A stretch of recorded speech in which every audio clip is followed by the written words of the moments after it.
and welcome to Staff Picks, the podcast for movie nerds by movie nerds.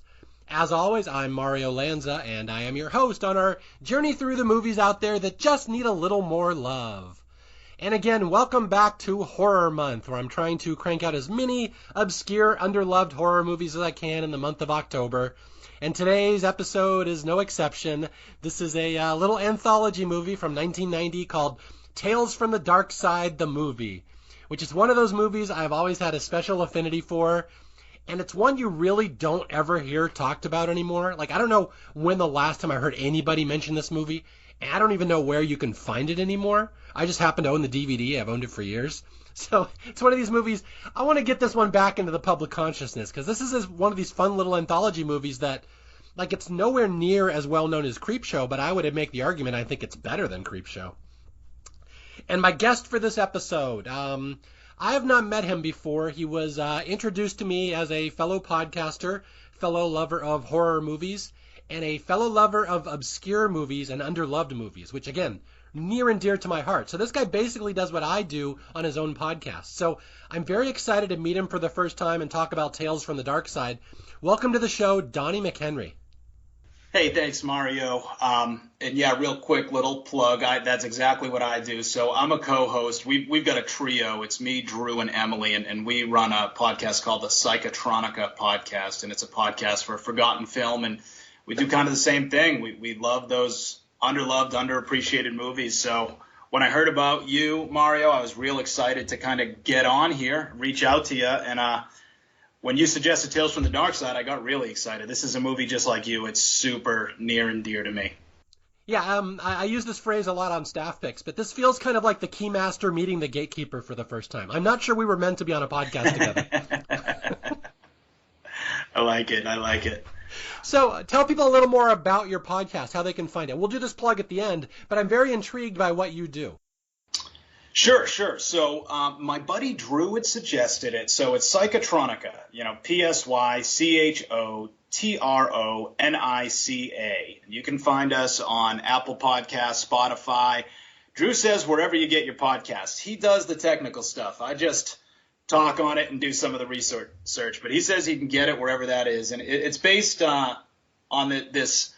There's these two volumes, the Psychotronic Encyclopedia of Films, where this Whelan guy that's exactly what they are. They're encyclopedic. You can search, go right down the list. They're massive tomes on these forgotten movies. And some of them, we had a whole episode where we're like, Aliens? I don't know if that should be in here. RoboCop? Okay. Terminator 2? All right. But he covers a lot of stuff. Okay, yeah, I'm very excited because it sounds like you know your stuff. And one of the things on Staff Picks is I have a vast array of different guests, people that absolutely know their movies inside and out, who do podcasts all the time. I have absolute newbies who I really have to twist their arm to get them to come on and talk about a movie they kind of like. So you are the best of both worlds. I'm very excited about this one. I'm a newbie with podcasting, right? We're relatively infancy there, but I am an avid movie buff. I've got just my horror Blu-ray and DVD collection is probably 1,400 titles of physical horror, and then I've got a whole other, about that much of all the other genres that I collect as well. Wow, that's way more than me. People think I own a lot of movies. I own nothing like that amount. I think my horror collection's only like 300. That's still more than 99% of people you talk to. People go, don't you have Netflix? I go, you don't understand. Yeah. Perfect example. A movie like Tales from the Darkside, the movie. I don't need to see where it's streaming. I have the Scream Factory Blu-ray. Excellent. Yeah, thank you so much, because I get made fun of a lot for that. People call me okay boomer and old man and stuff because I still have physical media, and I just never trusted streaming. They're never going to have the movies that I want to see, and I would never turn over power of what I can see and what I can't see to like a network or like a streaming service. So thank God I finally meet someone like you who collects these things like I always have.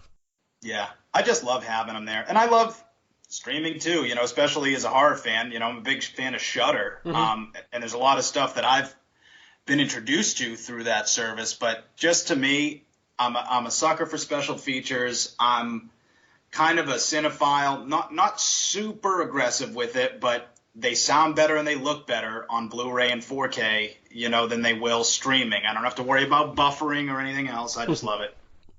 It's funny you brought that up, the concept of physical media, because it's going to tie into this movie very nicely. Here's a fun little known Mario fact for my listeners. Tales from the Darkside was the very first movie I ever owned on VHS. Wow. I know, no one else in the world will say that. And I'll give a little backstory there that I used to tape movies. I'm sure you're close to my age. You'd tape movies off TV. You'd kind of do 3 to a VHS tape. Were you familiar with that concept? Oh, absolutely. Yeah. So I'd tape all these movies off Showtime and HBO and stuff. And one day my parents were like, maybe we'll just start buying you some movies. And this is like 1991. This is Christmas 1991. And I'm like, I had no concept why a person would buy a VHS tape, because you could get 3 on a tape if you'd made it yourself. Yep. And so they just asked, what movies do you like? And I said, I named a couple horror movies. I named a couple comedies. And for Christmas in 1991, I got Tales from the Darkside, the movie, and I got Weekend at Bernie's, which is the greatest double feature ever. Yeah, that is a great double feature. So anyway, this was my first. And as they say, you never forget your first. Nope. Okay, so before we get into the plot of this movie, kind of explain your history with this movie. How do you know about it? Like, did you see it in the theater? Like, why is this movie near and dear to your heart? So I didn't see it in the theater. So I'm 36. So I would have been, what would I have been? This came out I would have been like 4 when it came out in the theater. So, it's one of those movies for me as a kid that, watched a lot of TV as a kid. I spent a lot of time visiting my grandparents, who would basically just, hey, Donnie's here, let's make some burgers, let's hang out a little, and go. You can go in the back den and watch whatever you want for the rest of the weekend. And I would watch a lot of sci-fi and just whatever movie channels they have. And I feel like I could have seen it there. It's just one of those ones I'd always feel like I've known about. And, and as I got older and started to, look into stuff and really, get interested in this stuff, I mean, I've always been a fan of horror anthology television as well. So, I've got Tales from the Darkside on DVD. I've got Tales from the Crypt on DVD. I've even got, do you ever see the show Monsters? Yeah, I used to watch that. Yep, I've got that on DVD. Like the entire series runs on all of those. And this is one that's just always stuck out to me as one that I've always really enjoyed. And we'll get into why when we get into it. But I like the effects. I particularly really enjoy one of the stories in it. And it feels like it's always been there as something that I knew and felt like, not like, ooh, it's my secret, but like, yeah, you don't know about Tales from the Darkside, the movie. Let me tell you about it, because you've never heard of it, and it's really good. A quick aside, do you own Friday the 13th, the series, on DVD? That I do not. And I don't have Freddy's Nightmares either, but I do have the crazy Scream Factory Friday the 13th Blu-ray set they put out a couple years ago. Did you ever see the Friday the 13th TV show? No. I've heard about it. I've read a little bit about it, but I've never actually seen it. All right. Well, there's a good recommendation for my listeners right off the start. Go track down that if you want something obscure from the 90s. I believe it was in the 90s. And it's basically what a guy and this girl own a haunted curio shop, and every single episode's about some haunted item they sell. And it has nothing to do with the movie, but it's still kind of a cool show. Right. Okay, I will tell my history of this movie. I grew up not being allowed to watch R-rated movies. This is kind of a running joke on staff picks. I didn't see most of these movies until later, except this is one of the first R-rated movies I ever saw in the theater. And I will say why, because I used to be in marching band in high school. I grew up in Seattle. I was in marching band. And every year we had this thing up in Victoria, British Columbia called the Victoria Day Parade. And they'd send our marching band up into this parade. So basically, they would unleash our entire marching band up in Victoria, Canada for 4 days every year in May. And this is back in the day when there's no such thing as chaperones or parental consent. Like, they would literally just let us run wild. A 16-year-old kid just running wild in Victoria, and they're like, come back to the hotel at night. Like, that's literally it. So, wow. every year, my friend Brian and I would make it a point to watch an R-rated movie in Canada because they wouldn't check our age, they didn't care. And so the first year, 1989, my freshman year of high school in Victoria, I saw See No Evil, Hear No Evil, the Richard Pryor, Gene Wilder movie. Very excited about that. And the second year, 1990, I saw this movie in the theater. So this may be the first horror movie, the first R-rated horror movie I ever saw in the theater. So, like, anthology horror movies, to me, will always be based around this one because this might have been the first one I ever saw. Interesting. Question for you. How packed was the theater? Do you remember? Yeah, it was fairly packed. It would have been opening weekend. So, yeah, it was, 70% packed. It was a smaller theater. Back then the theaters were smaller. Yep. But it was not empty or anything. This was a fairly decent hit, if I recall. Yeah, I'm not sure how well it did. I should have looked that up. And, of course, I was in Canada. I'm not sure that's representative of anything in the real world. But in Victoria, British Columbia, people seem to enjoy this movie. Excellent. Okay, before we get into the plot, I want to talk about the history of horror anthologies, just because you seem like you're probably very well versed in this. I said at the start, this might be my favorite horror anthology. Is that blasphemy to put this over Creepshow? No, I don't think so. I love Creepshow. I love Tom Atkins. I am obsessed. I'm obsessive. Like I'm a huge obsessive Stephen King fan, to the point where I've got every novel he's got in hardcover. I've got a whole tattoo sleeve dedicated to Stephen King. So Creepshow is special to me. I love Romero, so I love that. But at the end of the day, Tales from the Darkside is basically the Creepshow 3 that never was. It's so to say that it's better than Creepshow, I don't think that's blasphemy, because it is a Creepshow movie for all intents and purposes. Now, why don't you elaborate on that? Because I have never really heard that. Like, I know Creepshow, I know Creepshow 2, I know Tales from the Darkside. I never really read up on how they all interrelate with one another. So why is this considered Creepshow 3? So, you've got Creepshow, right? And this is, the melding of Stephen King and George Romero. They got together and they did Creepshow. And then, we've got Creepshow 2. It's them back together again. And then there was an idea to make a Creepshow television series, and that ended up becoming Romero's series, Tales from the Darkside. It didn't get the Creepshow moniker. It became Tales from the Darkside. And it's not that... because there is a Creepshow 3, and as far as I'm concerned, there isn't a Creepshow 3 because it's terrible and has none of the same crew, to my knowledge. It's just not the same Creepshow. But this movie, you've got, one of these stories is based off Stephen King, Cat from Hell. You've got George Romero, who penned that. So, you've got Romero and King teamed up again on, in the background. You've got Nicotero, Robert Kurtzman on special effects. Just a lot of the crew that worked on Creepshow worked on this film as well. There's a quote from Tom Savini, actually, that, him and a lot of people in the industry, say that this is Creepshow 3. That's good. I didn't realize they'd said that. Because, yeah, it really does feel like a Creepshow movie. And, like the first Creepshow, I'm not going to get too far into this, but, there's only one of the stories I really love in the first Creepshow. That's the one with Leslie Nielsen, the Something to Tide You Over. Leslie's great in it. And then in the second Creepshow, it doesn't really do it for me, even though I love The Raft. That's one of my all-time favorite Stephen King short stories. Yep. So I love that. But we get to this one, Tales from the Darkside. And admittedly, I think maybe only one of these three stories is an absolute masterpiece. But I do think it might be the best of any of the movies in any of the Creepshow movies. I think I'm gonna spoil it. I personally think Lover's Vow is the best of the three. Is that the one that you like? I'm with you on that. Yeah. Lover's Vow, the third story in Tales from the Darkside, is freaking unbelievable. And I personally think it's better than anything in the first Creepshows. But again, I would listen to arguments because I know most people like Creepshow. Yeah, Creepshow's great. I can see it. So here's... I also love the crate in Creepshow because when I was a kid, it legitimately terrified me. I watched that as a very young kid home alone. But like you kind of said, this movie, Tales from the Darkside, I agree. Lover's Vow is probably definitely the strongest entry, but I think they're all good. And each of the Creepshow movies has one that I'm like, I could skip it every time I watched it. Where all of these I think are good.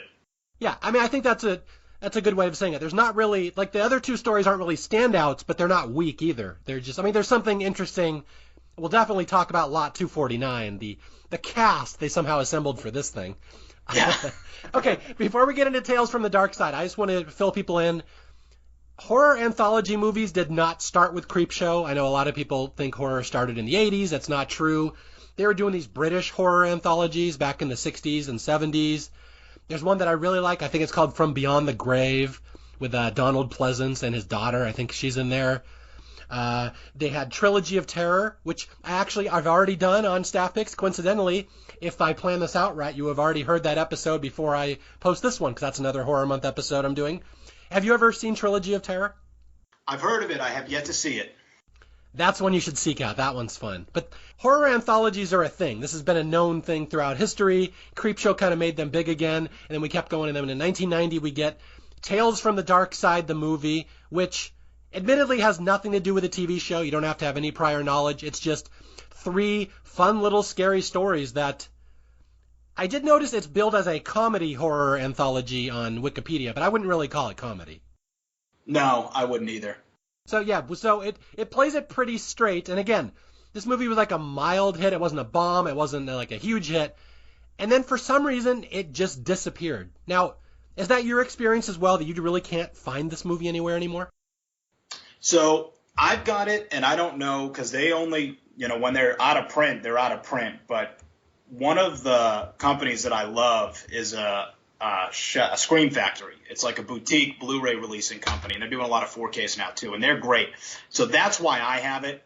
But that's what they do. They, recover these movies that, a lot of them, there probably is a DVD of Tales from the Dark. Yeah, you said you have it on DVD, right? Yeah, it's an older one.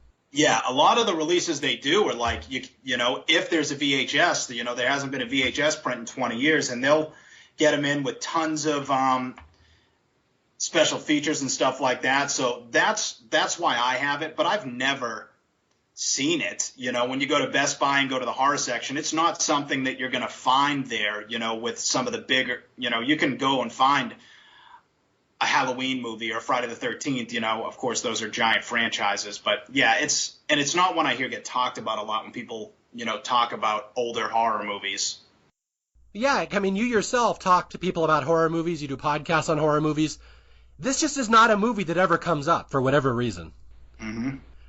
Okay, we're going to delve into this again. This is a movie I could talk about off the top of my head. I didn't really have to take notes because, again, first movie I ever owned on VHS. So, I've seen this movie hundreds of times. I know every little beat. But before we get into this, I know you love obscure movies. You love movies that not everyone knows. Are there any anthologies I didn't mention earlier that you would recommend to people besides the ones that I kind of brought up already? So one of the ones I would absolutely recommend is one you already covered, and I listened to the episode before we recorded this to get a feel on, what I was in for, and that's Trick or Treat. I adore that movie. That's probably, these movies I have nostalgia with. I watched them as a child, but Trick or Treat may be one of the better horror anthologies that I can think of, just that I absolutely enjoy through and through. Yeah, I'm glad you brought that up. I personally think that's probably the best horror anthology I've ever seen. No disrespect to Tales from the Darkside, which we're about to talk about, but Trick or Treat is outstanding. Yeah, it's a cut above the rest for sure. It's just very well done, well executed, well shot. There's nothing bad I can say about it. Okay, I'm going to throw a really obscure one at you just to see if you've heard of this one before. Because I think I've met maybe 2 people in my life who know this movie. So, back in the 90s, we had a video store near us that had the special. It was any movie that wasn't a new release. You could go in there and you could get 7 movies for 7 nights for $7. Oh, wow. Which was the most fantastic deal for me, who never went outside and never talked to anybody. So if you wanted to learn as many obscure movies as you could, that was the way to do it. I just rent all these movies all the time, 7 at a time, just go through them. So I would learn all these movies, and that's how I know so much obscure stuff. There's a horror anthology from the 90s, and they're all Western-based, and it's called Grim Prairie Tales. Have you ever heard of that movie? I have never. Grim Prairie Tales? I believe that's the name, Grim Prairie Tales. I will have to look that up. It is. Yep. Grim Prairie Tales. And it's got our guy in it. Oh my God, I'm drawing a blank on his name. He's the voice of Chucky. Well, I know James Earl Jones is in it. I think Yep, James Earl Jones, Brad Dourif, Mark McClure. Yep. I'm telling people, that movie is terrible. It's not worth your time at all. But there's one story in that movie I've never got out of my head in 30 years. And I'm going to spoil it for you just because there's not a chance in hell I'm doing Grim Prairie Tales on Staff Picks. It's about this woman who travels the Old West, and she's like in a broken down carriage and stuff, and I think she's pregnant or something. I kind of forget. And this cowboy comes across her and wants to help her out because she's just this lonely wandering woman in the West. And at some point they become romantic and they have sex and blah blah blah. And at the end of the episode, her vagina literally opens up and devours him. She's a walking vagina monster that just eats cowboys. Jesus. And I'm like, holy shit. Anyway, if anyone wants to watch a really odd anthology, just watch that last part with Mark McClure or whatever. What is his name? Mark? Jimmy Olsen? Yeah, I believe that is it. Yeah, Mark, because when I looked it up, yeah, it said Mark McClure on there. Yeah, he's the one who gets eaten, and it's the most bizarre story you've ever seen, but these are the kind of movies when you're watching 7 movies for 7 nights for $7 repeatedly. That reminded me of one that I forgot about, because now I'm like, oh man, bad ones, and this is not a great one. Have you ever seen Dead Time Stories? Yeah, why do I know that? I know that. I'm trying to remember why. I have seen it. It's an 86 horror anthology. I don't know why you know it, because it's not very memorable. I own it because it's one of the ones I blind bought from Scream Factory, so I own the Blu-ray, because Savini directed one of the segments on it, but it is... I won't get rid of it, because I'm a fiend for my collection, and it fills out another spot on my case, but I will probably never watch it again. Okay, so this is for my listeners, this is what you're in for in this episode. 2 guys who are very, very familiar with obscure little shit like this. Okay, let's talk about Tales from the Darkside. Again, 1990, fairly decent hit. They were going to make a sequel to it. They never actually did. And I was just watching the trailer for it earlier today, and the trailer really hypes up, it's from Stephen King, the master of horror, and Sir Arthur Conan Doyle, the guy who wrote Sherlock Holmes, and George Romero from Night of the Living Dead, and I forgot the last guy, Michael McDowell, the creator of Beetlejuice, which maybe doesn't fit with the other 3 as strongly, but ironically, he's the one who writes the best story in this. Yes, it is. Lover's Vow is the best story. Just like Creepshow, this movie is, I guess it's 5 stories in Creepshow. This one has 3. It's got 3, and then it's got a wraparound, which kind of ties all the stories together. So let's open with the wraparound story, which has got to star the least likely person to star in a horror anthology ever. Yeah, she's got a heart of glass. So who would that be for people who don't get that reference? I can't remember her name, but it's Blondie. I don't remember what her real name is, because to me, she's always been Blondie. Yes, Deborah Harry. People don't remember, I don't know if they know this, she went through a phase where she was an actress for a while, and it didn't always work out. But in this movie, she is the star of our wraparound story, and she plays a suburban housewife, like an Anytown, USA house mom, who has kidnapped a paperboy, and she's going to eat him alive and cook him, which is a fun little wraparound. I've always liked this. I think I prefer this wraparound to most of the Creepshow movies, to be honest. Yeah, well, I don't know. I love Creepshow ones because we got Stephen King's son, who's now a novelist, Joe Hill, is in it, and we got Tom Atkins, who I love Atkins. But this one's a good one. I like this one. I like the little hints in it, like, when it goes in, it just starts this slow. Well, here, do you want me to start going into how the intro goes? Absolutely, go for it. All right, so we start. We're panning out. We got this music. It's a nice bright day out. This lady's got this mint, 1989 Jeep Cherokee she gets into, and she backs up without looking behind her. Made me a little nervous, but then she did. Nobody was there, so she's driving. Driving through town, gets home, and then the camera's in the house painting as her walking in the door, and on the left you can see a witch's broom. And it definitely does not look like any broom that you'd be sweeping up any dust with. So that's kind of a little hint there that something's awry on here. And she picks up her nice 90s cordless telephone, and she's talking about what they're going to be drinking and what they're going to be drinking out of, because they got the dinner party and she's going all out on it, which she's got the kitchen to go all out on it. That kitchen. I mean, she's got a commercial-grade fridge, this massive commercial-grade stove, which there's a reason to have an oven that big. And then, she opens her pantry, and it turns out the pantry looks a little bit older than the rest of the kitchen, and it's got a child trapped in it because She is a witch, and she is going to cook this boy. Yeah, I was just listening to the director's commentary on the DVD a while back, and the director just thought it was the funniest thing ever that he had this witch who was like a suburban house mom, like Mom USA waving to the postman, just driving to her suburban home, played by Deborah Harry of all people, who he says has got to be the least normal housewife ever. Like, this is a woman who is like Studio 54. She's like the queen of punk rock. He's like, I just thought it was hilarious that she played the suburban housewife because it's so funny to me that she would be the lead. Right. I had to do a double take and look it up, when I first realized it, because I didn't know that's who it was when I was younger watching this movie. It was a couple of years ago, and I'm like, looked it up, and then I had to look up Blondie because it says, Deborah Harry, and I'm like, who is that? I thought it was Blondie, and I'm like, oh, yeah, it would make sense that she doesn't act as Blondie. Yeah, we get the real name. Although, that does explain why her kitchen is so big, because that Blondie money was pretty good over the years. Yeah, absolutely. So she's got a pantry with a little boy trapped inside, who is Matthew Lawrence, the little brother of Joey Lawrence, who was much better known from the Lawrence family. But yeah, so he's a paper boy. He's come around collecting. She's kidnapped him. She's got him locked in a pantry. And tonight is the big dinner party where she's going to eviscerate him, pull out his innards, and then cook him alive, and then serve him to her dinner guests. Who we can only assume are also witches and warlocks. They don't say it, but who else could they be? I would assume so, but then again, I think this is California, so you never know. So the whole wraparound story is little, I forget his name. I just call him Matthew Lawrence. He's trapped in this little dungeon, and she's like, I'm going to cook you. I have to figure out how long it takes to cook a little boy. And he's like, no, please don't cook me. I got a book in here. And she apparently threw him she threw him a huge book of Tales from the Darkside, right?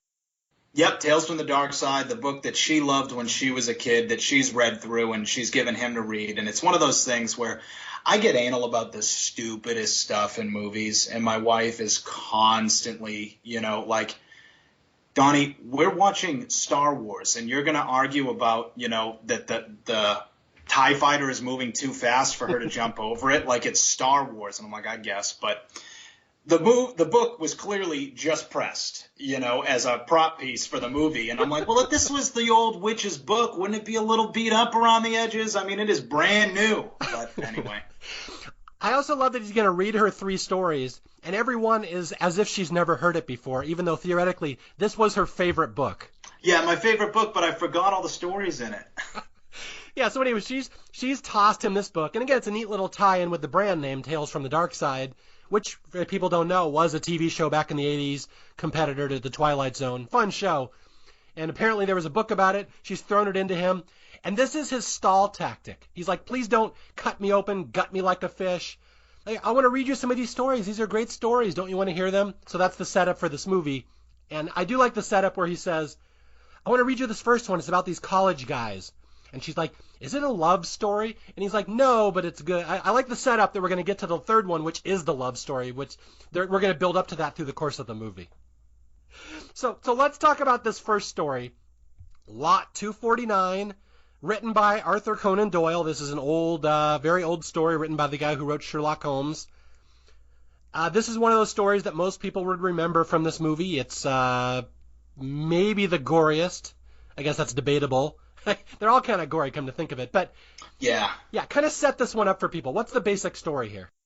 So the basic story is we've got some frat boys, right? These well-to-do college guys, handsome devils, right? We got Christian Slater, and then his buddy, who honestly I don't know who he is, and I didn't look him up. But they're hanging out and they're talking about, this issue. Christian Slater's sister, who is Julianne Moore, and apparently this was actually her first feature film role, which I feel like she's always been around. So to think that her very first feature film role was in 1990 just kind of boggled my mind.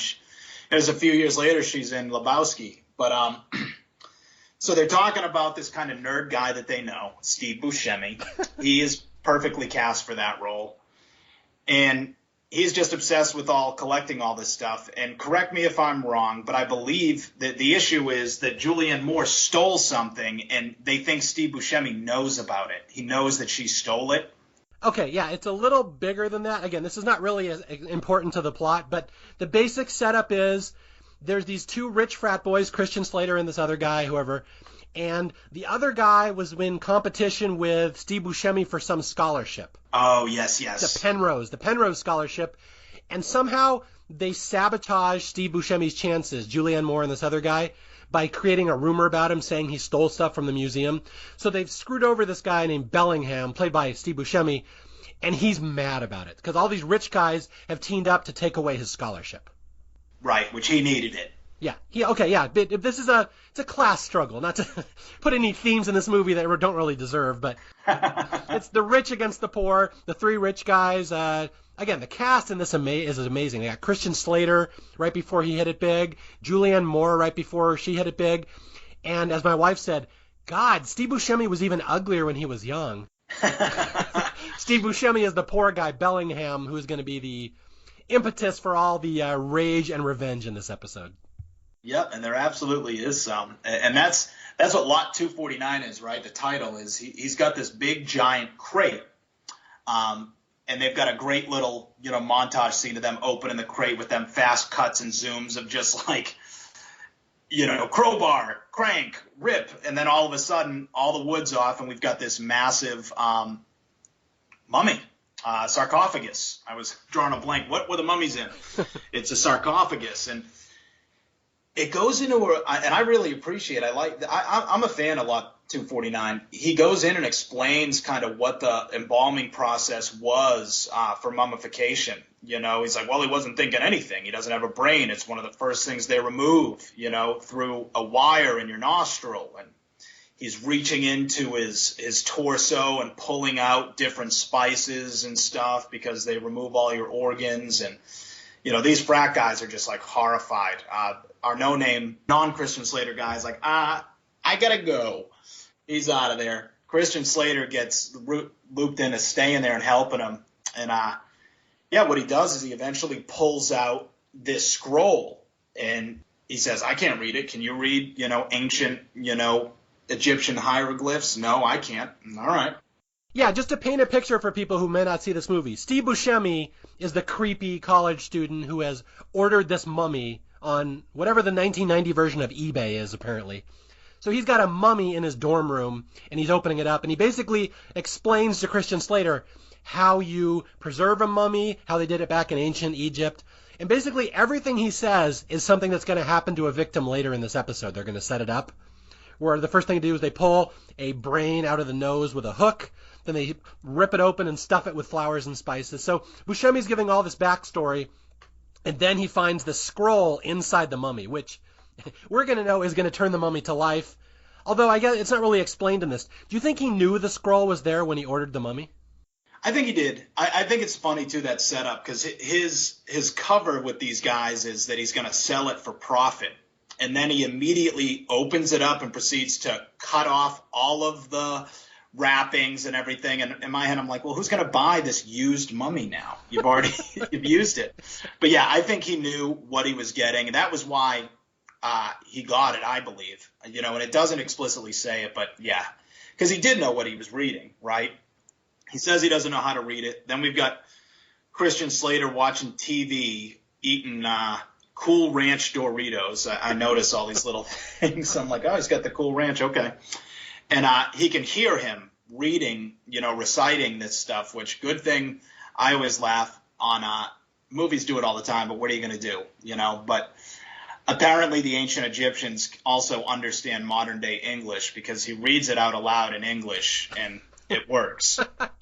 I'd never thought of that, but you're right. Yeah, so Buscemi has bought this mummy to get revenge on the frat boys and the frat girl, and he reads the scroll. What is it? Like, rise, O light, come forth, O light, grow, O light, open his eyes, open his eyes. Yep. Yeah, so it's in English. They gave the subtitles. And from here on out, the mummy has come to life that Steve Buscemi has ordered through mail order, and it's going to kill all his enemies. And his enemies are the people who stole the Penrose scholarship from him. It's unique, right? You've got Karloff and, Universal's a mummy, and he's still wrapped up, but his face isn't. He's got the dry face. But usually when you think of a mummy, you think, they're shambling, which he shambles, but they're covered in, the burial wrappings. A mummy's all wrapped up.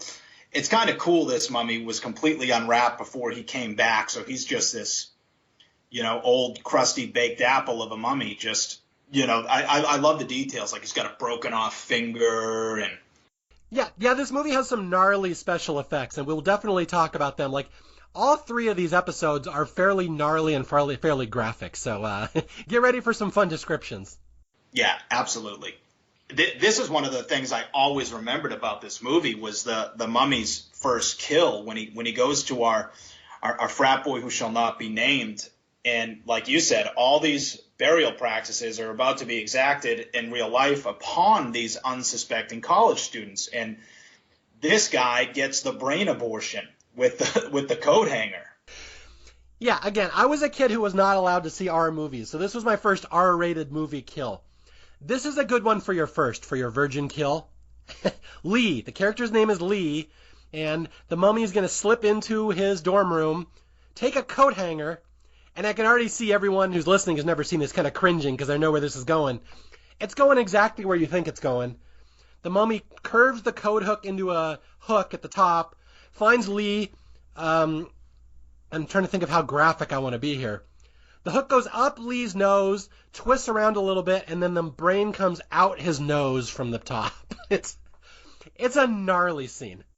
Yeah, and it's graphic even when you see it later. Julianne Moore comes home and it's in the fruit dish, just his brain, and it looks like what I would think a brain pulled out of an Oscar would look like. It's not like a rubber brain toy. It's just raw brain matter. It's effective. Yeah, these are the kind of discussions we have here on Horror Month. What a brain in a fruit bowl would look like. And I think they hit the nail on the head. Although I was a little surprised when I watched it again today. It's actually not as graphic as you think it is when he kills him. You think you see more than you do. You see the hook go up the guy's nose, you see his reaction in his eyes, and then you see all the blood spurting out on the mummy's feet. You don't see the brain come out the nose, but you do see the brain in the fruit dish. Right. And that's effective filmmaking right there. What you just said, you think you see stuff that they don't show. And that is the sign of good horror filmmaking, right? A lot of times what is most graphic is what is in our own imagination, especially if you don't have the budget to do something. Yeah. Or the ratings board is not going to let you show something. Between the two of those things, you got to be creative. Yep, absolutely. So the first frat boy has been killed, and no one knows he's killed him. Like, why? Who pulled this guy's brain out of him? And then at one point someone says, I smelled the killer. They smelled like rotting flowers and spices. And so Christian Slater kind of gets tipped off. Hey, there's a mummy who smells like rotting spices and flowers. So Christian Slater kind of knows what's going on, and it's going to lead to a fun showdown later. But first, we got to have the death of Julianne Moore. She's not going to last too long. No, she doesn't last long at all. She comes right home, and I think it's Christian Slater that sees the mummy leaving. She doesn't see the mummy leaving. She comes in, right? She sees the brain, and it's like, what is going on? Then she sees the body.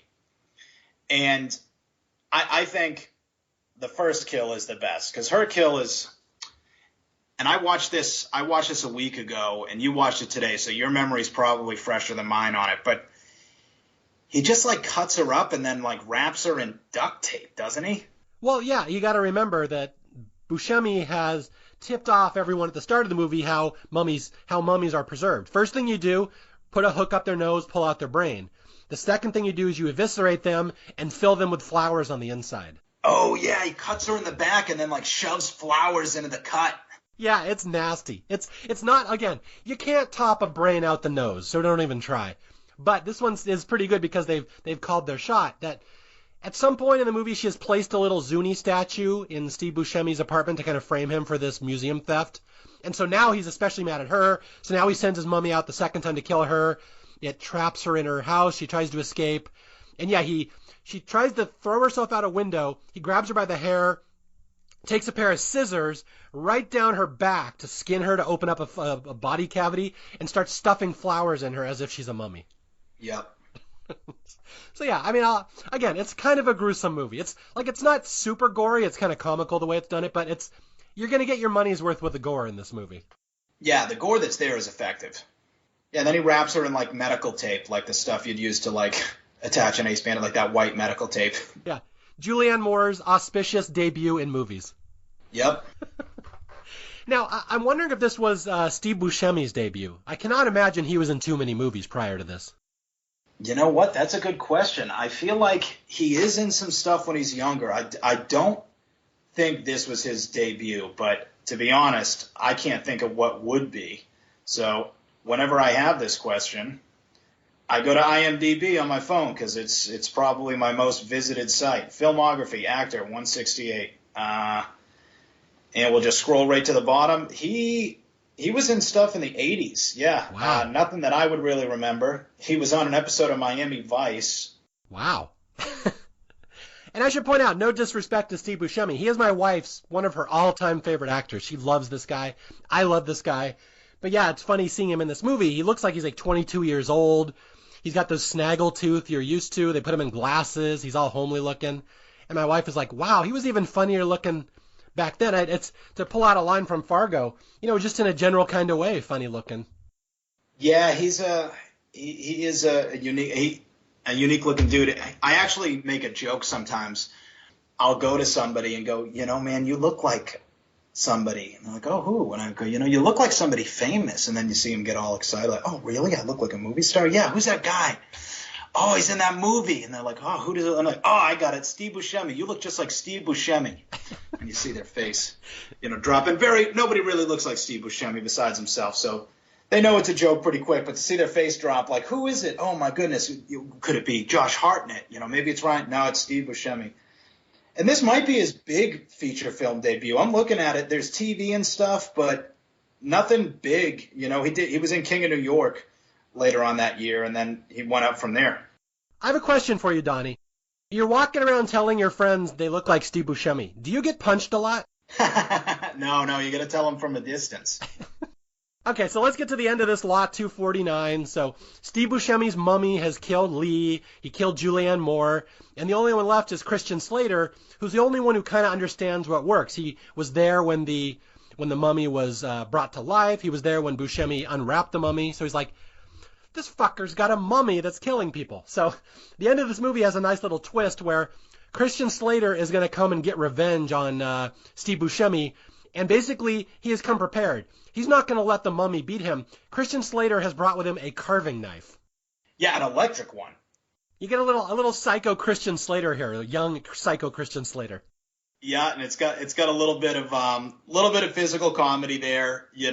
I still don't think any of the laughs in any of these would warrant calling this movie a horror comedy. But there's a little bit of kind of zany physical comedy here with him. He's got Steve Buscemi tied up, and then he's using this carving knife, and he is just decimating this mummy, dismembering this mummy in front of Steve Buscemi. Yeah, this is funny. This is legitimately a funny scene where the mummy keeps trying to attack Christian Slater, but it can't because he is cutting off all of its limbs and fingers and toes. Snapping off his dry fingers. That was a great scene. So the mummy is quite powerless when Christian Slater and a carving knife get to him. So anyway, long story short, yeah, Steve Buscemi is all tied up. Christian Slater is going to kill him. And he's like, he starts putting lighter fluid all over Steve Buscemi, kind of a little proto-Reservoir Dogs here. I'm going to cut your ear off. But right. He says, give me the scroll that controls the mummy. And Buscemi's like, no, I can't.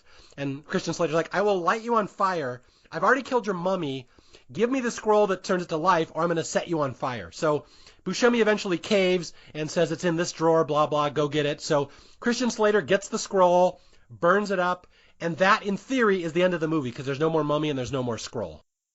And that's kind of the double entendre of it, right, if you will, because you think that's kind of the twist is that Christian Slater, he outsmarted Buscemi. He got the scroll destroyed. He destroyed the mummy, burns the thing, and that's the end of it. But it's not, right, because we've got Buscemi in there kind of making his escape, right? He's slinking away with his tail between his legs. He's in a cab, right? And he's kind of chuckling to himself. And the joke's on Slater because he memorized this stuff. And because our two previous victims were murdered in the things that you would do to mummify somebody, apparently that's all that needs to happen. Because you say the words and now they're mummies. And guess where they show up? On Christian Slater's front door. Yeah, this is a nice little creep show touch. I can see why this would be considered a creep show movie. Although, It's not that Buscemi memorized the scroll. It's that he switched the scrolls, if you remember that. Oh, yes. Yeah, he had two scrolls, and when Christian Slater grabs the one and burns it up, Buscemi's laughing because that wasn't the right scroll, and he's even telling the cab driver, he's like, I was just thinking of this guy I know, couldn't distinguish a Third Dynasty sacred scroll from a piece of post-Alexandrian picto-porn. Ha ha ha! Exactly, yeah, picto-porn, I remember that, yeah, and he's laughing, it's like, aha! Yeah, so at the end of the day, Bellingham, that's Steve Buscemi, gets his revenge, he reads his scroll, and even though his first mummy's dead, his other two mummies are not dead, and that's the frat boy and Julianne Moore, and they come to life, and they come to Christian Slater and theoretically kill him, and I think they say, Bellingham sends his regards. Yep, and it's very much kind of like what you had mentioned. It reminds me of them coming back in the Leslie Nielsen segment of Creepshow. Yep, sometimes they come back, I believe. No, something to tide you over. Yes. That's it. Yeah, so that's our first story, the mummy. Again, there's three basic stories in this movie. There's the mummy, there's the cat, and there's the gargoyle. That's how we'll refer to them. And we're done with the mummy. Now we're going to go back to our wraparound story, which is Debbie Harry and the little boy. And she's like, wow, that was a good story. And you told it very well. And he's still stalling. He's like, well, I got another one. There's another one about this guy who lives in a big old house. And she's like, well, okay, I'll let you read one more story. And with that, we're going to go into story number 2, which is called The Cat from Hell. This is the one that Stephen King wrote. I would make the argument, I think this is probably the weakest of the 3 stories, but I do like the style of it very much. It's very stylistic. I agree. I agree on both points on there. I think it's the weakest, but I still have a lot to enjoy about it. Mm-hmm. And this was actually another reason why this is kind of the unofficial Creepshow 3. This was originally planned for Creepshow 2, and they cut it. But, we've got Romero penned the screenplay from a short story by Stephen King. This is one of those episodes or one of those parts of a movie that when I think back to it, I don't remember thinking it's all that great. But watching it today, I really like the way they fade in from scenes. When I'm doing a flashback, they fade into the present. I'm very impressed by the way they filmed this and the way they presented it. Even though the story itself is not all that interesting, people should really watch it again and pay attention to the way it's presented. It's actually quite clever. Okay, let's go into the story here. All right, so we already went on, it's based on the short story from Stephen King. And basically, we've got this crotchety old man, right? Well, first we got this guy coming in on a cab. And this old guy comes out. This guy's kind of nefarious looking, the guy that comes in on the cab. He's actually a musician named David Johansen, who was an actor as well. And it turns out he's a hitman. And this old guy had hired him. And the old guy is William Hickey. He plays this guy named Drogan. And as a kid, he was just a creepy old guy in so many different things. He's in National Lampoon's Christmas. Yep. He's in a bunch of stuff. He's just kind of a odd-looking old dude. Anybody listening, all you have to do is look up William Hickey, and you'll know who I'm talking about as soon as you see him. Turns out he wants to hire this hitman to kill a cat. All right, the cat from hell, if you will. Yeah, let's talk about this for a second. So, you are a huge Stephen King fan. I am a huge Stephen King fan. This story was never in any of his collections, right? No, this is one of them ones that probably went straight to Penthouse or something. Yeah, for people who don't know, that was literally how Stephen King made a living when he was in college. Even in high school, I believe, he'd write these stories and send them to men's magazines like Playboy and Penthouse, and every so often they'd get published. So The Cat from Hell has got to be one of those early stories he wrote, because, again, you've never seen it in a book. It's not one you're going to see. It's a very unsophisticated story about a hitman hired to kill a cat, but it is from Stephen King. From the mind of Stephen King, absolutely. And what you talked about, these fades, ins and outs, because the guy obviously is like, come on, man, I'm a professional. You got a ton of money. That's kind of a cool scene where it's he goes like, you know who I am and I know who you are. It turns out Drogan made all his money in pharmaceuticals, and, the drug is highly addictive, psychotronic, like hallucinogenic. It's not a great drug, and the hitman doesn't have a ton of respect for him, right? He's like, well, that thing's just got everybody addicted to it and a bunch of zombies. And, Drogan goes, well, you've killed a lot of people yourself. And I like that scene. He's like, well, okay, we've made it clear. We know who each other are. Now, what are we doing here?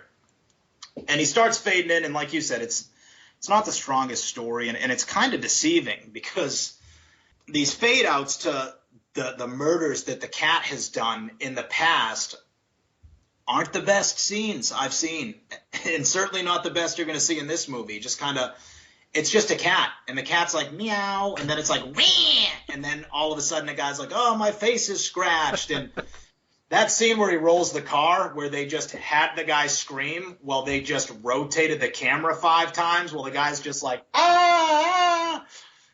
You know where the budget for this segment went, and it didn't go to that scene. I was going to say, to be fair, that's a very creep show effect, though, where you just spin the camera. Oh, no! Like, yeah, no, you make a good point there. All they would have had to have was, like, the red light behind him and some, like, Sharpie, comic-y zigzags, and then I would have appreciated it. Okay, to paint a picture a little bit for people who have never seen this, yeah, it's a pharmaceutical executive named Drogan who has invented this pill, and apparently over the years, he tested it on cats. So to develop this medical miracle drug, he has killed something like 5,000 cats or something. And so this black cat shows up at his house one day and starts killing all his house guests. And again, the special effects are not great. But he hates the cat. From day one, he's like, this cat is here for revenge. He's here to kill me. But the way the movie's set up is that the cat kills like his sister, it kills his elderly friend, it kills his butler. It's kind of meant to show that maybe this guy's crazy. Like maybe the cat's not killing him, maybe they were just accidents. So they're trying to go for a little vagueness if the cat's really evil or not, or if this guy's just messed up in the head. And that's the hitman's point of view. You think this cute little cat is killing everybody, and he just kind of laughs. But he does take the job, right? Hey, money's money. A hit is a hit. $100,000. I'm going to take that job, too. Absolutely. So he takes the job, and yeah, it turns out that there might be more to this cat than meets the eye. And again, it's just a cat. They just show scenes of the cat like meowing and running around, but and then it'll hiss, and all of a sudden he's scratched. And the guy can't do anything with the cat. He can't kill it. He keeps trying, and he ends up pulling out his ridiculous Hitman case, right, with his crazy Hitman massive brick of a laser dot sight on his pistol gun. That's what he's going to kill it with. And maybe that's what laser sights were like in 1990, but it seems a little ridiculous. I mean, the thing is like 5, I don't even know, but it's a huge attachment on this thing for this tiny little laser. And he can't hit the cat, so there's something supernatural about this cat because he's got the thing dead to rights. He's aimed right on it, and he keeps missing, hitting the TV. The cat's jumping around. And again, it's not played for laughs necessarily, but there's a little bit of physical comedy there with this guy he's got that unique look to him, the guy that plays this hitman. It reminds me of like he would be great if you decolorize this and cast him in like a film noir that takes place in like L.A. in 1942. He'd be right at home there with a fedora on, right? Yeah, I was going to say the film almost is film noir, the way it's shot in all blues. It's like it's trying to do that. Yeah, and I bet it is. That's probably – I think I have original ideas sometimes, but I bet that's what they were going for. And this is where it goes to where their budget went. Right, the budget went to the effects at the end, and I do appreciate the effects at the end of this thing. I'm just laughing right now because at the start we said, is this a horror comedy? Oh, no, it's not. They play it straight. But I'm just laughing thinking about this whole Cat from Hell sequence. Like you said, even though it's not played for laughs, it's so over the top with his Hitman kit and his garrote, his watch, his knives. He's got poison. Like, he takes it so seriously, and he just cannot kill this cat. So, all right, maybe I do see the argument this might actually be a horror comedy. Yeah, that's probably why they're going for it, but it's just you got to have some comedy in all horror, I think. I mean, they're so similar, right? And you can hear that. I've done a lot of listening to commentaries and stuff, and that's, why a lot of people, if you can do comedy, you can do horror. It's all about the punchline, right? Getting the scare. But and this one, I would say, yeah, it gets the kind of zaniest. I mean, this dude's at his wit's end. He keeps getting cut up. He's bleeding. His hair's getting messed up. And I can't imagine how frustrating. I would never kill a cat, right? Who can kill a cat? I gotta point out one inside joke here that I love in this episode. And I bet you didn't catch this one. So the hitman is played by, like you said, David Johansen, actor, also known as a singer named Buster Poindexter. Buster Poindexter's famous song was called Hot, Hot, Hot. I'm sure people know that one. I'm feeling hot, hot, hot. Hot, yep. There's a scene in this movie where he backs up against the wall and he says, I can't let this cat get to me. He says, can't get hot, can't get hot. You make mistakes when you're hot. He literally says hot, hot, hot in a scene. Oh, wow. Yeah, I missed it. I didn't even realize that's who he was who sang that. That's so funny. Yeah. Anyway, yeah, like you said, it's hard to describe this part of the movie, because it's just a hitman trying to kill a cat, and the cat is just walking around doing cat things, not being especially aggressive. But when the cat gets mad, and we've learned, I think, at one point that every time when the cat kills, it's midnight. And so now we're going to get to the end of this movie, and I'll give you the honor, because this is a fun effect. Yeah, right. And we know the time, because he looks up and the cat's on top of the grandfather clock, just meowing at him. He's shooting around. And then this cat starts moving in for the kill. At midnight. Yes, exactly. The clock strikes midnight. And this is not scratching your face, rolling your car over. This is not get caught up in your feet and you fall down the stairs. This cat proceeds to, and they show a lot of it. The effect is great. It crawls into this dude's mouth. And again, the fake head they used, it looks real. I mean, it's a great effect. I'm super impressed with this work here. And it crawls all the way in to this dude's mouth, down into his stomach, and you can see, him gorging and stuff in his torso, and that is how he dies. And then it shows, I mean, the dude's face is all stretched out, and he's a goner. So what happens? Well, Drogon returns under the light of day, right? Did the kill go through? No, it did not. He goes, we see this guy dead, and what happens? You thought you'd had enough. Well, no, the cat's not dead. All of a sudden, we see the movement again, and we get the same effect in reverse with the cat forcing its way out. And this is like a dummy cat forcing its way out, but it still looks good. But the last shot of that is a real cat pulling, it's like his shoulders and head are out, and he pulls himself. So they shoved a real cat and had him crawl out of this prosthetic head, and it's such a good effect. So good, in fact, that Drogon cannot get the pills that he has made, that he is now addicted to, into himself in time, drops them all on the floor, and proceeds to die of what I would presume is either fright or some sort of, cardiac arrest or something. Yeah, so the hitman who is sent to kill the cat does not win. The cat literally leaps up into his mouth, crawls down the hitman's into his stomach, kills him from the inside, and then, here's the nasty part, crawls out of the hitman's mouth. He comes completely right back up out the hitman's mouth after he's dead. And that is a really gnarly effect. Yes, that effect is so good.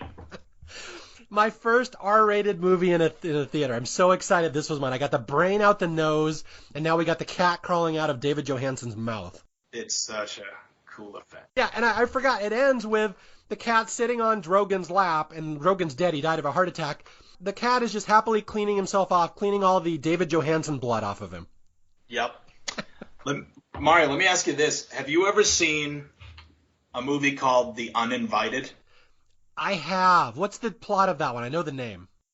So it's a radioactive cat escapes the radioactive lab because they didn't even bother to shut the door.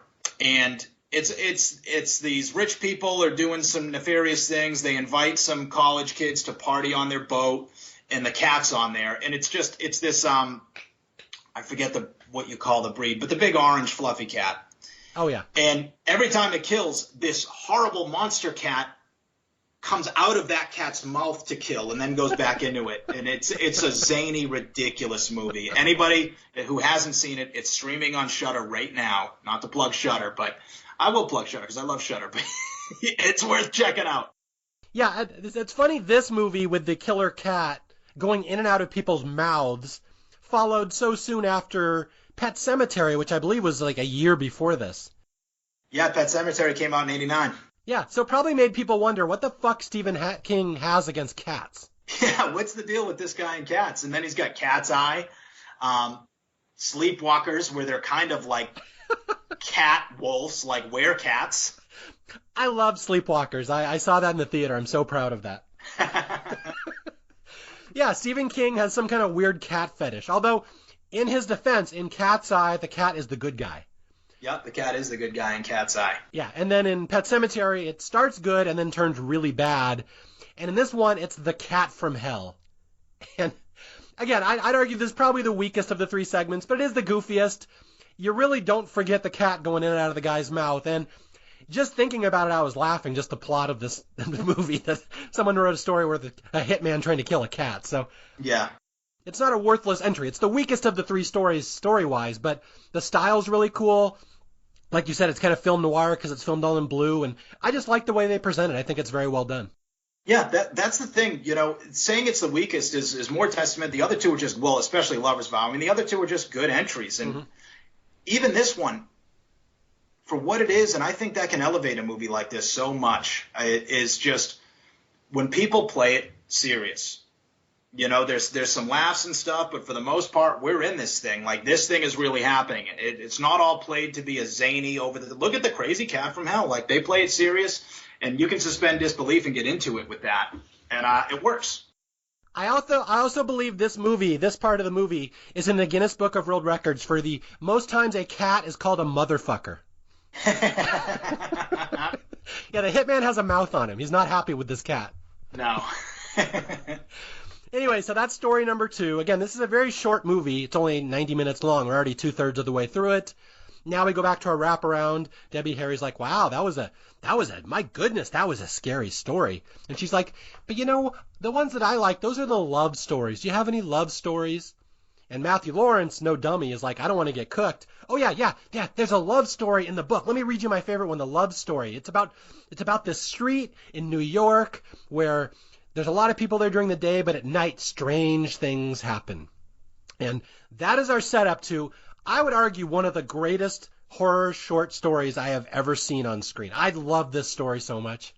Yeah, I love everything about Lover's Vow. I love the story. And as a gore hound, it's got the best effects in this whole anthology, but the story is just, it's on another level, right? It really is. It's based off of, it's an adaptation of this Japanese legend called Yuki Onna, which was about a ghost, and they adapted it here and tried to modernize it and substituted the ghost for the gargoyle, right? And that's how it opens. If I recall, it opens on the gargoyle, right, and then panes down to the street. Yeah, well, you might want to explain that Japanese story to people, because I was doing some research on it today. Apparently, this is a big deal in Japan, this story, this Yuki Onna. Have you looked up, do you know exactly what that story is, really? No, I just knew it was a ghost. So, I'm curious. If you did some research on it, I'd love to hear it. Okay, so this is based on a 1904 book. That's how old this story is. There's this Japanese woman who you see sometimes when it's snowing out, and she's like the spirit of the snow or something. And it's alternate versions. Sometimes she's nice, sometimes she's creepy, but it's a woman who isn't really what you think she is. You think she's a real woman, but she's actually a ghost. And again, this goes back to 1904. This is a very prominent Japanese legend. They use it a lot in horror. You'll see it in a lot of Japanese horror movies. And it's adapted here where it's not to spoil the story too much, but it's a gargoyle instead of a ghost. Yes. Yeah. And like you said, the movie does start with this gargoyle perched above an apartment. It's about this man named Preston. James Remar is the actor. In a ton of stuff in the 80s, you've probably seen him.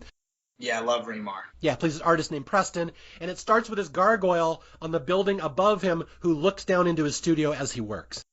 And I don't know what kind of, he's like a popsicle stick artist at the beginning, apparently. It looks like he's making like he's in college and he's in his engineering class and he's trying to make a bridge without using glue that can hold up, 5 pounds or something. And it doesn't work. So he just smashes it all to bits. And, what does he do? He heads down to the bar. To meet his agent. Yes, exactly. Yeah. And his agent's like, man, I can't, had enough, dude. Like when you gotta, hey, you suck. You gotta produce, you can't be the starving artist, right? Starving artist doesn't get paid. So he's wallowing in his own self-pity. And he's down there, he's got the local barfly there who's just passed out drunk, what an odd thing. You got this drunk, because the guy's locking up shop, and he goes, yeah, just leave him here. Let's just leave the barfly here asleep at the bar and lock him in there and just hope he doesn't wake up and drink us out of house and home.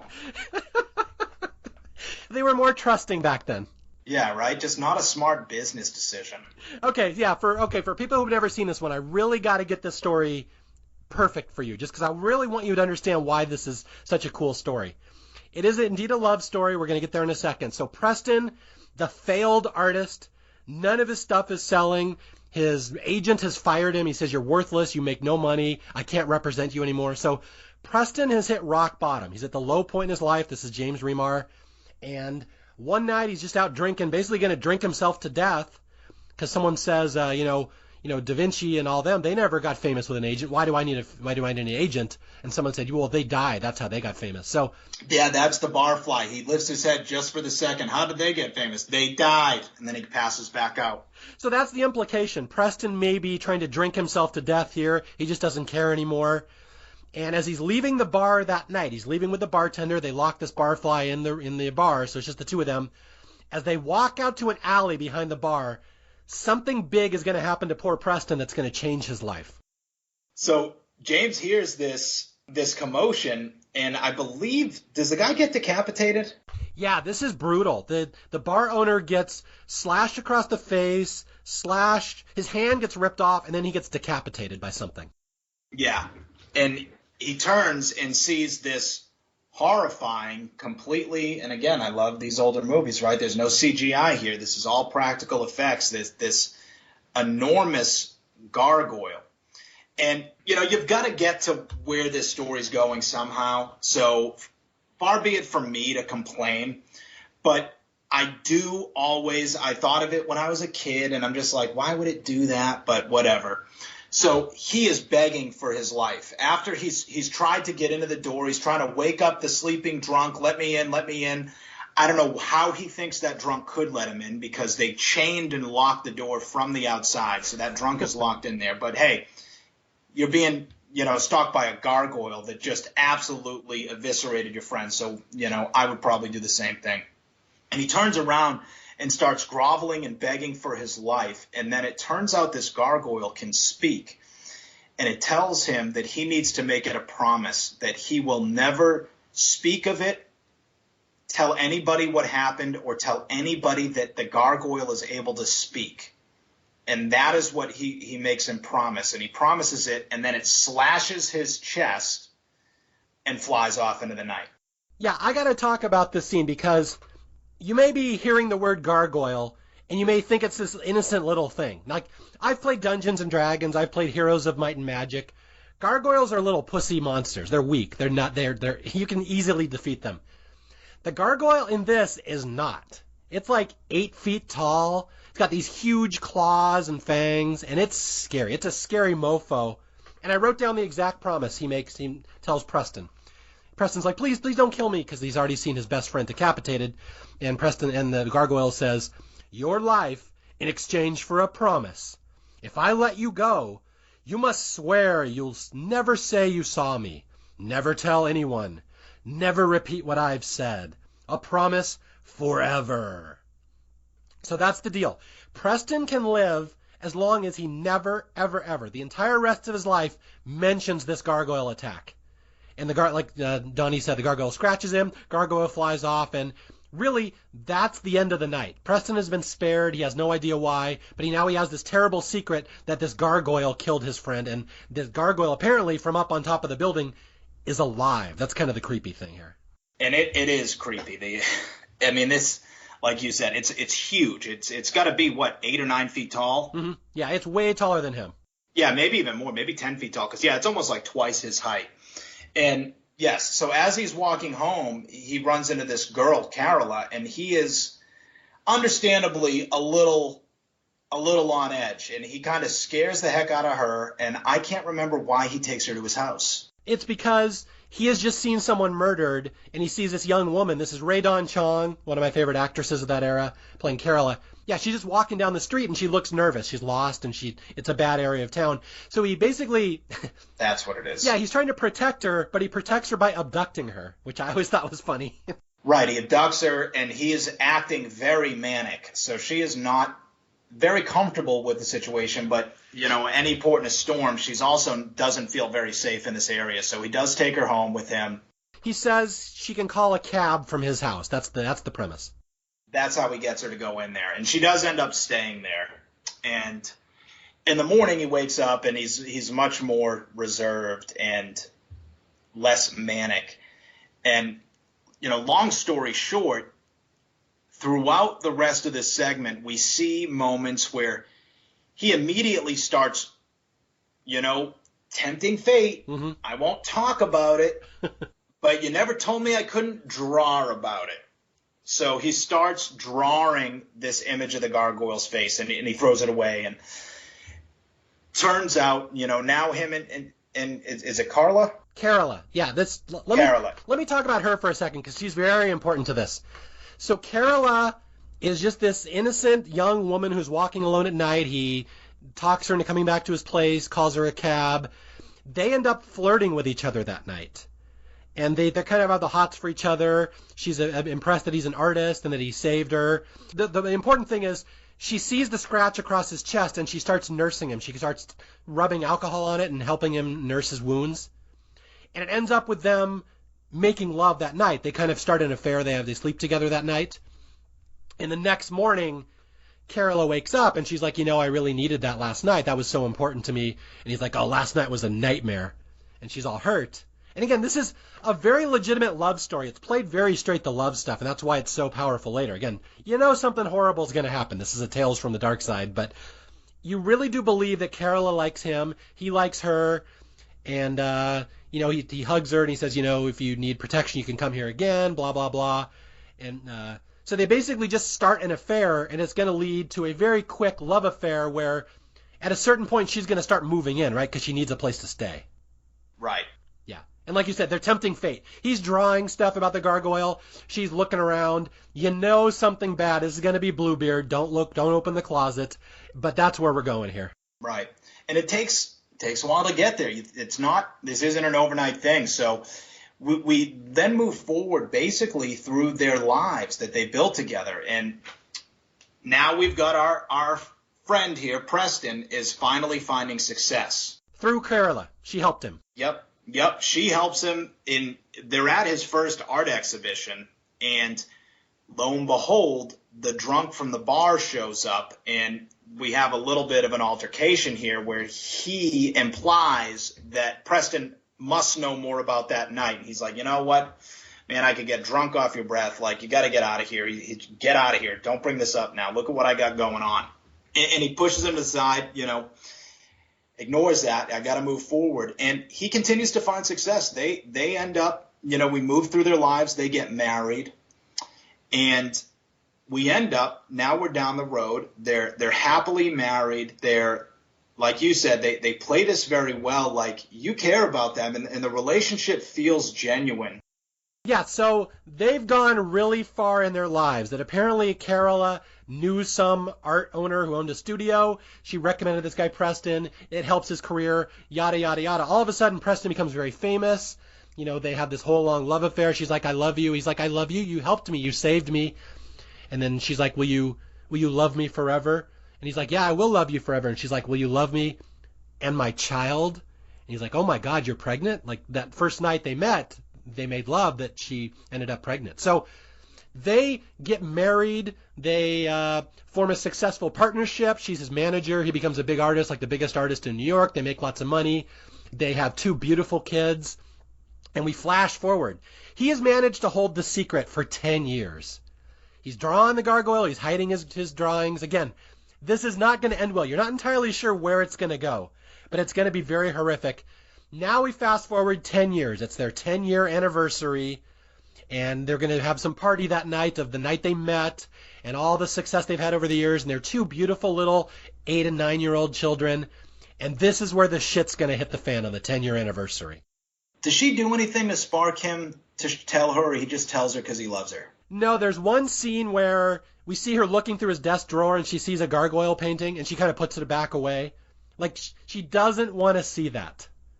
And there's an obvious reason why she doesn't want to see that. So, Yep. yeah, so she never baits him or anything, but he wants to tell her. He wants to tell what happened. He wants to tell her the story of how they met. And it's really going to go about as poorly as a movie can go. Again, their 10-year anniversary. They're going out to dinner for a celebration night, and this is where it's all going to come to a head. What he does is he starts showing her, these photos. He's got photo upon photo of gargoyles. He's got a gargoyle sculpture that he's made. And she's kind of horrified by it. This is not like the rest of your art. You're drawing, these are dark, these are scary. Why are you showing me this? And she asks him, why would you show me this? And he's got a noble reason. I love you. You are everything to me, and I want you to always be everything to me. This is a big thing, and it's the one thing that I've never told you. And he basically tells her, I want you to know and have all of me that there is. And 10 years ago, the night we met, I met this gargoyle. It killed the bartender at the bar, and it was going to kill me. She's like horrified, like, what are you talking about? And he tells her, it made me promise never to tell anybody, never to speak of what happened and what it said. And she's upset. Why would you tell me then? Why would you tell me then? Yeah, I gotta say, the acting in this scene kills me. And it killed me when I saw this in 1990. It's killed me every time I've watched it. I saw it again today. It killed me. It's played so straight. He's hinting. The night I met you, I almost died. And she doesn't want to talk about it. He's like, I just want to tell you. And she's like, you can't tell me. You can't give me anything I don't already have. I love you. And he's like, yes, but you saved me. You saved me from myself, Carola. I have to tell you the truth. Here's the exact speech. Because you're the most important thing in my life, Carola. You've brought me 10 years of happiness, 10 years of success, 10 years of a perfect life. I'm telling you because I love you. You deserve everything I can give you. And the only thing I've never given you is the truth. And if you watch this, you can see in her eyes, she starts to get sad. She doesn't want to hear this, where this is going. And again, if you haven't seen this before, you can kind of guess where it's going. That gargoyle is coming back. And I don't know, when you saw this for the first time, did you call the ending? No, I knew the gargoyle was coming back, but not in the way that it did. Yeah, see, I would have thought the gargoyle was going to come and kill her. Right. You spoke, so now I'm going to take away the one thing you love. I'm going to kill Carol. That's where you think it's going. That's exactly where I thought. That's not where it's going. Okay, so I'll set you up for the very final reveal where he tells her, and he hands her the gargoyle statue. He says the exact same thing. He tells her the whole story. This is how I met you. This thing tried to kill me. It killed my friend. This is what happened this night. Now you know the truth. And she breaks down. Again, really good acting by Ray Don Chong. She starts crying, and she walks away and goes to the window and turns her back to him, and she's sobbing. She's sobbing. And this is where the turn comes, and I'll give it to you, where she just finally turns at him, and he's like, why are you sad? This is like the truth. I'm telling you the truth. And she turns at him and screams, you promised you'd never tell. And it's so effective. You promised you'd never tell. And what we see now is a transformation. And what an effective transformation it is. The voice starts to change. We start to see, we're talking skin is breaking and gargoyle flesh is pushing through it. It turns out that she is and has been that gargoyle this entire time. And it is a drawn-out transformation. Yeah, this transformation is gnarly, and it's nasty. And you got stuff shooting out of Ray Don Chong, claws and horns and beaks, and it's just nasty, cutting through her flesh, these little horns coming out of her. But the thing that I really caught this last viewing is that she's not mad. She's sad, and she's scared. She loved this guy. She really wanted to love this guy. We get the impression, maybe this has happened before over the years. She has had lovers over the years, and it always fails. But she really thought this guy was going to be able to keep the secret. And yeah, it's so gnarly and nasty, and she's so horrified. She starts screaming, I loved him. I cannot believe this happened. You ruined it. And she says, you broke your promise. You idiot. I loved you. You broke your vow. And you hear the children screaming out in the back. And this is the thing that always gets me, is that what he does is he turns to his kids. His two kids are screaming in the bedroom because they hear all these transformation and screaming and blood and viscera. And he walks towards them, and she, as a mother, gets in his way because she is going to protect her two now gargoyle children from him. Yeah, and that reveal is great because that, again, I didn't see coming.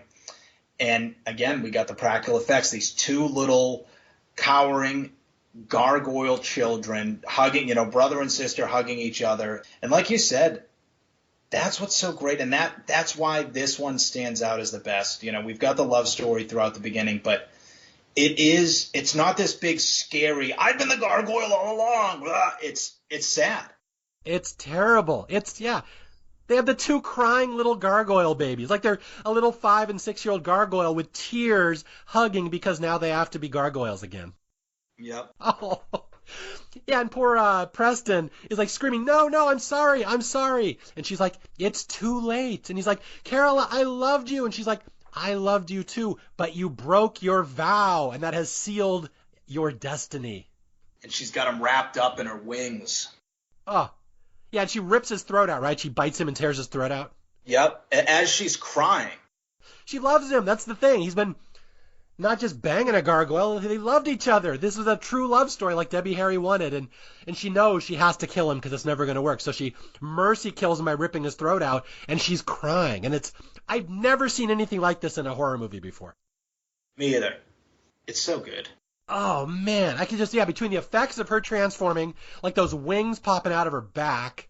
Yeah, It's so gross. And then she protects her babies. That's her whole thing, is she's got these two little babies. And it ends with Preston dead on the ground, her crying, and hugging her two little gargoyle children who now know they all have to go up to the roof and be statues again. Yep, turned into stone.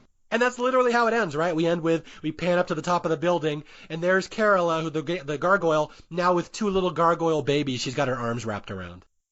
Yeah, absolute best segment of this. I mean, the other two are right, but they're not even close. Lover's Vow is the whole reason that I was excited that you wanted to cover this movie. It's the thing that I always think of as soon as I think of this movie is that gargoyle.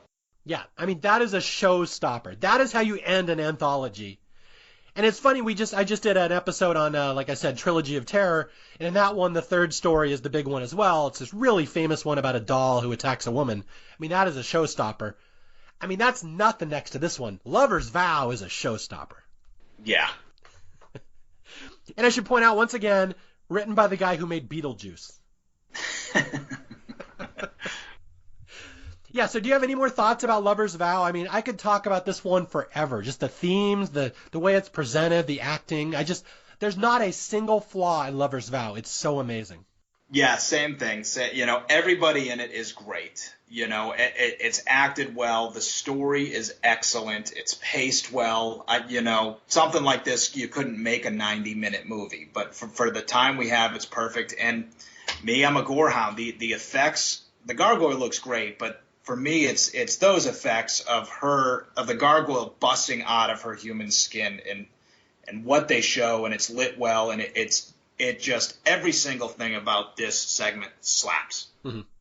Yeah, one of the things on Staff Picks is I try not to recommend gory movies to people. Like, I always pride myself on, I recommend horror movies to people who don't like horror movies. So I hesitate to talk about the gore too much. Even though there's a lot of gore in this movie, I don't think it's the kind that really would scare people off. Like, it's kind of, like, it's not gratuitous gore. It's gore that's absolutely necessary. Right. It's a monster. Yeah, it's a monster. Yeah. Not like somebody's guts it's human, some of the stuff like torture porn stuff. This is nothing like Hostel or, Cabin Fever or anything. Yeah, I mean, you got to transform 5-foot-tall Ray Don Chong into a 10-foot gargoyle. Do the physics, and a lot of things have to be bursting out of flesh. Sorry, that's just the way it goes. That's how it goes. But I think she's so good in this. I wanted to look up some interviews with her, see if she ever talked about this, because I love her performance. I love everything about her in Lover's Vow. But lest we forget, this is not the end of the movie, because we got to wrap up the wraparound story. That's right. We've got our epilogue with the best actor in the whole film, Blondie. So what happens to poor Blondie? Does she indeed cook the youngest Lawrence child?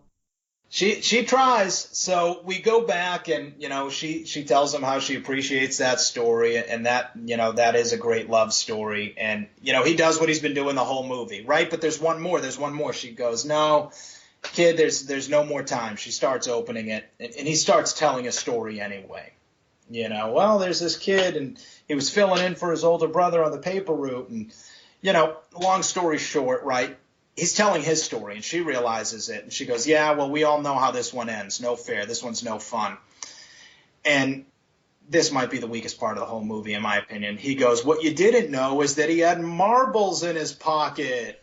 And he throws the marbles, and she just is like, oh, no, I stepped on the marbles that you threw and fell onto my butcher block cutlery board that's full of not even knives, but like spears, like little stabby things. And, you guys, if you haven't seen this, you can probably tell where this is going.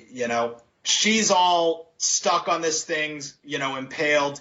He runs, he reaches for the key, gets the key, unlocks it. What a twist. He pushes her into the oven. Yeah, poor Deborah Harry meets a bad fate in this movie that she is cooked alive in her own oven. Yep. And then he's got that great last line. He breaks the fourth wall. He pulls out the cookies, which she complained about earlier. I thought you loved chocolate chip cookies. Well, he doesn't love getting fattened up to die, but he grabs a chocolate chip cookie and looks at the camera and goes, don't you just love a happy ending? Yeah, I mean, admittedly, the wraparound is the weakest, especially the reveal, which I always forget takes place over about 15 seconds. It's so quick, the ending. It just wraps up, but I like that. I just love a happy ending, and then we go right into the end credits. Yep. And I don't know if I'd love it anyway, but I don't think Lover's Vow could have been anywhere else in this, right? She says it herself. You did save the best for last. Like, they know that it is, but it's just so weird to go from something like that to that ending. Yeah, I think Lover's Vow is so depressing. You absolutely cannot end a movie with that. Like, I'm thinking of this structurally. Lover's Vow cannot be first or second. It can't be the wraparound. So if you have a wraparound, you have to have a wraparound that's a little comic just to break the sadness of Lover's Vow. Yeah, that's a good point. So you don't walk out of the theater just depressed. And it's funny, I was reading some trivia on this movie that the order of the segments that are shown in the movie are not the way they were filmed or intended, that they move stuff around. But correct. So do you know what the order was? There's no way Lover's Vow could have been anything but third. Yeah, no, I don't know. I thought that too when I read that. And I wonder if I did some more research if I could find it. They did some test screenings, and to help with the flow of the movie, they moved it around. But yeah, just the fact that she says you saved the best for last, I feel like Lover's Vow, anybody with half a brain would save that for last. So what is it? They had Cat from Hell first and Lot 249? Okay. Well, this is basically a logic puzzle. If 3 has to be in the same place, the only possible, alternative is 1 and 2 had to be flipped. So at one point, this started with the Cat from Hell and then went to Lot 249. Yeah, and maybe it's just, I don't know. Maybe if I saw it starting with Cat from Hell, I'd be like, what is this? Is this what I got myself into? I don't know. Yeah, no, I totally think they have the optimal mix. And again, I have almost nothing bad to say about this movie. I can nitpick a lot of movies, especially horror movies.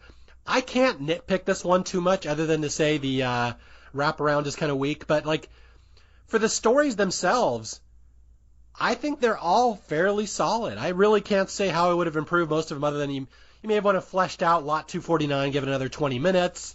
But, again, you have to have 3 movies in one, so you can't really do that. But again, it's not a masterpiece of a movie. It's not like the greatest horror movie I've ever seen, but if you've never seen Lover's Vow in particular, you have to see that at least once in your life if you're a horror fan. Absolutely. This is a movie that's confidently shot, the screenplay is solid. Are there better movies? Absolutely, but it does what it sets out to do. Lover's Vow is amazing, and you're not going to hate yourself for watching the first two. I recommend this movie to anybody, whether you're a horror hound like we are, or, you just want to, it's Halloween and you want to, what's a cool, spooky anthology I could watch? Well, Tales from the Darkside.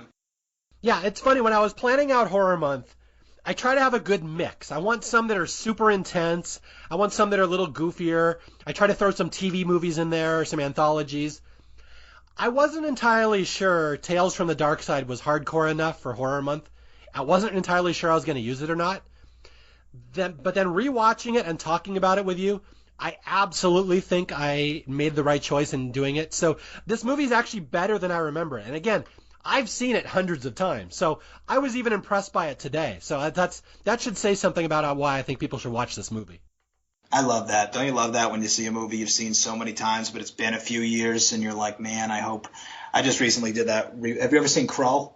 Oh, yeah. Krull is one I have researched for staff picks. I have thought about that. I love it. We just covered it on Psychotronica, and I went to rewatch it, because it was my suggestion. And I was like, man, they're going to hate me. Neither of the other hosts had seen it. And I was like, this is all nostalgia for me. And they still didn't like it, but I still loved it. And I liked it better on rewatch. So I love it when that happens with something, because it certainly doesn't happen with everything that I watched when I was 10. Yeah, it's funny. I have a complicated relationship with Krull. I will make you jealous and say I saw that in the theater. Oh, my God. Yeah, one of my friends for his birthday party when he was 9, we went to see Krull. That's awesome. Yeah, that was the coolest movie ever when you're 9 years old. That's like the greatest movie. And then I saw it years later, and I'm like, I still like parts of this movie, but it's too slow for me. So now I have a very complicated relationship because there's stuff I really love about Krull and stuff I don't, and it's been in the back of my mind if I want to do it on staff picks or not. I'm thinking about it still. Yeah, I say give it a rewatch and make the decision based on that. Not that you asked me on my thoughts on it, but yeah, give it a rewatch, make the decision. I totally see what you're saying on it, though. Yeah, there's some pacing issues, and it seems both rushed and overly long at the same time, and it's not a good place to be when you're a fantasy movie like that. But it does have the greatest weapon in movie history, the glaive, which I love. It's basically the never-ending story, but with a glaive. That's how I describe it. Okay, I'm going to let you go in a minute. Anything else you have to say about Tales from the Darkside or anthologies, or do you want to plug your podcast again so people can know where to find you? Yeah, sure. So, final words on the Tales from the Darkside, the movie. Mario, thank you so much for suggesting it. We were going back and forth. Well, I'll be a guest, but what should we cover? And I'm really happy that you suggested this one. It got me to watch it again, and I love it, and I loved talking about it with you.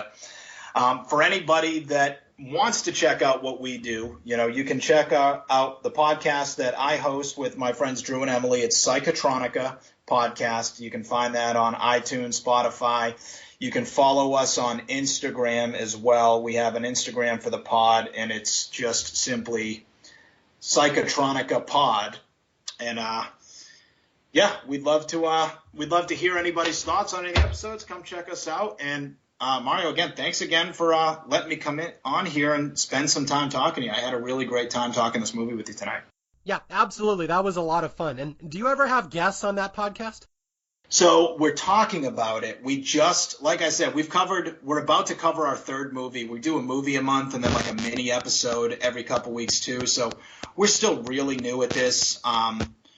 We've had like a couple of interviews, but yes, we are talking about starting to have some guests on there. And, if you're open to it, once we start doing that, get our feet wet in there and start doing it, I would absolutely love to have you come on an episode with us. Yeah, absolutely. I am no stranger to whoring myself out to every podcast who will have me.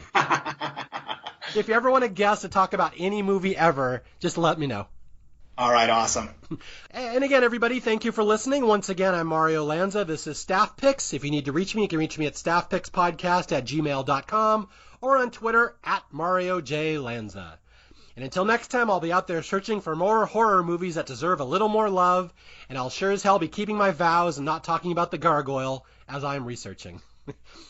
I'll talk to you guys later. Thanks for listening. Bye.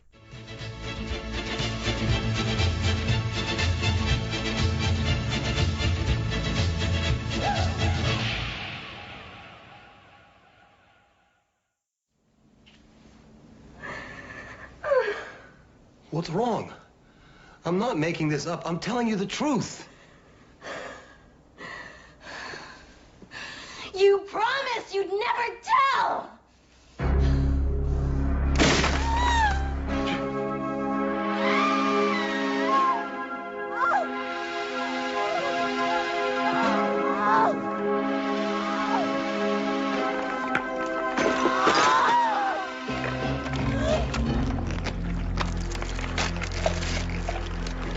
Oh, God. You broke your promise, you idiot! I loved you!